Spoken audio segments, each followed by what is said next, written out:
Y'all, it's Throwback Thursday, and with UFOs taking over our skies yet again, with delta formations and sightings that the government can't explain, I think it's a great time to take a look back at the strange egg-shaped UFO that was dropping off weird UAP orbs, as well as a video that I'm very proud of that details the disturbing truth about UFO abductions. Enjoy. UFOs are receiving a lot of flack ever since that whistleblower interview with Ross Coulthart where they debuted the egg-shaped UFO video, and a lot of people were upset and a lot of people were making fun of it, even though if it is a UFO, it is in fact one of the clearest UFO videos we've ever gotten, because it's very hard to capture a clear UFO video.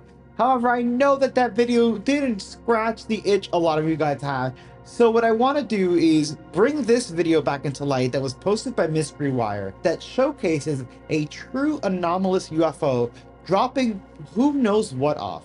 What's interesting is that it is a strange oval, elongated, possibly egg, possibly bean shaped UFO. So I want to show this video, one, because it's credible. It actually looks really cool. It's anomalous. It is a clear video, but I do feel that even though some people are angry at this egg-shaped UFO, it does kind of corroborate it. Like, these weird egg-shaped things are things we've seen in the sky. Yeah, it looks crazy, but that is a shape that we see in the sky. So every time we get a sphere, if we catch a sphere, someone's going to call it a ball. Like, we could do that with any shape. Anyway, I think that this next clip by Mystery Wire is interesting, and I think that many of you will find it more interesting than the egg. Praise the egg. Let me know what you guys think in the comments. Check it out. Now, when I saw this object, I immediately grabbed my camera, which is an infrared recording camera. I use a Canon SX60, which has been modified to record in full spectrum to see these other ranges of light that we can't see with our eyes. So once I put the camera on this big glowing light in the sky, all these smaller orbs were released from the object, which was just fascinating. And I'll add, the first three objects that came out of this portal of light were in a triangular formation, which is very rare and also a commonality in these sightings for me. Those triangle then formed like sort of a vertical line. It changed shapes too. So what was that display about? What was going on there? They were just trying to wow you? I think it's just, I'm someone who avidly records these anomalies. I share them with the public, and I believe the more that you record them, the better the performances get. So in this case, I had been recording for about 8 or 9 years before I had this recording, and I just believe it wanted to share that moment with me on film, to share with the world. And then the more important point is this triangular formation of objects that came out in the beginning. I've had 3 other sightings that were also triangular formations, and that's a way for us to communicate with each other, to know that we are interacting, and it's kind of a basic form of visual display. Now, I love that clip, not just because it's dropping the weird flag thing that we see sometimes, and although I don't like that because I don't know what they're doing, I do like it because it showcases their anomalous factor, so it's better video evidence, right? What I find strange about this one that I don't think we've seen in any of the other UFO videos where they drop things is that this one, whatever it's dropping, is actually taking that delta formation out of the gate, out of the... Well, let's keep it PG. I don't know what's going on there, but whatever it comes out of, it's coming out in this delta formation and is seemingly following that formation downward as it descends. I still don't know what the hell it's doing, but I do think it's one of the coolest and one of the clearest videos of a UFO out there. UFOs have been a hot buzzword lately, and they've been popping up everywhere. Even as UFO sightings posted are low, people are still constantly talking about them, and they're even popping up on the news. We even have our government trying to find out what they are. Allegedly. Honestly, it's all been an uptick ever since the Las Vegas UFO incident, where a UFO allegedly crashed into Angel Kenmore's family backyard and these dark, shadowy entities emerged. I mean, it's quite obvious that we're not alone, not just because of that event, but we've even recently talked about finding the building blocks of life on an asteroid and finding these strange square and rectangular structures on Mars. Now, with all of this hullabaloo, what I've noticed is that there is something in the UFO community that is not being talked about enough and definitely being overlooked. And that is UFO/alien abductions. And what's wild about UFO abductions is that we don't just have accounts of people being abducted, but we have accounts of people being there while someone else was being abducted and they saw it too. So let's jump into some terrifying UFO abductions today, starting with the Gundia Mackey abduction. Amy Rylance, then 22, her husband Keith, and her friend Petra were all hanging out at the Rylance residence in Gundia, Australia, October of 2001. After a few board games and drinks, they called it a night. At around 11:15 p.m., Petra was awoken by some startling sounds in the living room. When she walked in, she saw her friend Amy being carried out of the window in sleeping position by a beam of light. That could not be. I think I'd freak out. Could you imagine that? Petra woke Keith, but by the time he made it to the living room, Amy was gone. All that was left was a torn curtain in the living room, and the dirt outside of the window had been burnt. That was the only evidence they had, but even still, they phoned the police, concerned about their friend and wife. Of course, this didn't work out the way they planned because the police didn't really take them seriously.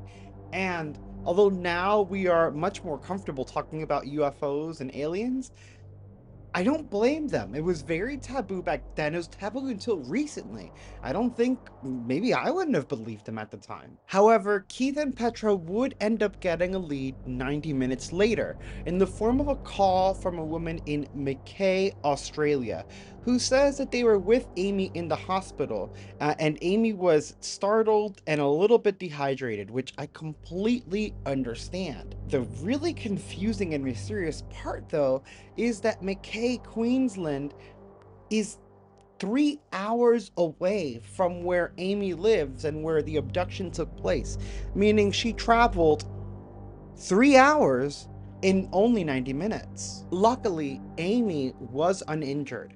However, they did find red marks and weird looking, I guess, symbols, but etched into the skin on her upper thighs and her heels. Now, Amy does have some memories from the abduction. She says that she remembers laying back on a cold slab and she was unable to move. She was nervous and panicking, but there were tall figures there watching over her and comforting her, encouraging her and telling her to calm down. However, as they were calming her down, they were also taking samples, whatever that may mean. And even though this only lasted 90 minutes, even though there was like a 3-hour travel span, Amy's hair and body hair had grown significantly, almost as if she was gone for several weeks or even months. Oh, I just think that's so strange, like the weird missing time, but then it kind of makes sense because, you know, the deeper you get into space, the more time dilates, and oh, that's just a lot to pick apart. I mean, I can imagine how scared she was when they were taking samples or whatever. Like I personally would be petrified. And what's crazy is that not all abduction victims are adults. Like some people are abducted as children. Take, for example, the abduction of Jesse Long. Jesse Long was just 5 years old when he was first abducted. He and his brother were exploring in the woods near their house when they found a clearing with a mysterious circular object in it and a very tall, strange, thin, sickly looking man. When the kids saw the man, he looked at them and paralyzed them, seemingly with his mind. Jesse remembers actually being taken into the craft and being placed on a cold, long slab. He says as he was on this table, he couldn't move, but he felt these beings poking and prodding in his legs and upper thighs. What's really interesting is that it wasn't his only abduction. Jesse claims that these abductions continued into early adulthood, and as he started reaching puberty, the experiments began changing. They started extracting semen from him, and this what he called a cross-breed experimentation with a female alien. Could you imagine what that child support looks like? Jesse claims that in 1990, the aliens came back and introduced him to a younger alien, a baby alien, who they claimed was his hybrid son, which is bananas. Like honestly, especially no, we're going to Maury. Like I want a paternity test. Jesse began sharing his story in 2017 at the age of 65. And he says that he knows a lot of people might not believe him, but he didn't want to leave this earth without explaining what he had been through. And honestly, I mean, I hope he's living even longer. I hope he lives another 20, 30 years. It is possible. But I understand where he's coming from, and I am more inclined to believe him because it did seem more like a let me get this off my chest before I die, as opposed to let me make up this story and do a whole bunch of crap with it. So I do think his story is genuine and just a very eerie that they were doing those cross-breeding experiments. Oh my goodness. Next, we have one of the most famous UFO abduction events in history. You may already know exactly which one I'm talking about. It is the Barney and Betty Hill abduction. Betty and Barney Hill were driving home from their amazing vacation in Niagara Falls in September of 1961. As Barney was driving, he noticed a strange light in the sky coming down and closer to the car. Confused, he began to try to focus in on it, and as he looked, he saw 11 humanoid figures in tight black leather suits and capes, which I think is probably the best part of this. I think the capes are so funny and cool.